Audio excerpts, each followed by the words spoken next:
نو دا واقعیت ده چې زموږ د شاجوی ولسوالۍ بازار دا له ډېرو مشکلاتو سره مخ وي. بازار یې تنګ ده، نو د وساعت دپاره مطلب ضرورت شته چې پراخي پکښې راسي.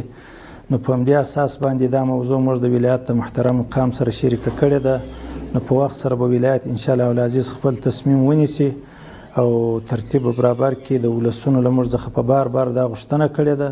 بیا له ولایت سره موږ موضوع شریکه کړې. نو ولایت انشاءالله له موږ سره په خبره کې ده، کېدای شي په وخت سره به انشاءالله ترتیب ورته ونیول شي او د شاجوی ولسوالۍ بازار به پراخ شي.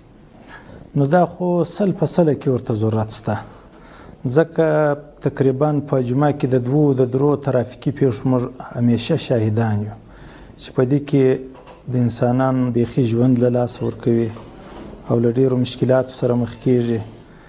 نو 100% کې دا اړینه ده چې د ده دپاره یو ترتیب ونیول شي او یو نظم برابر شي تر څو ولس وساسي او د لارې چې دا کوم مسافر دي د هغو دپاره هم یو سهولت او سایه جوړه شي.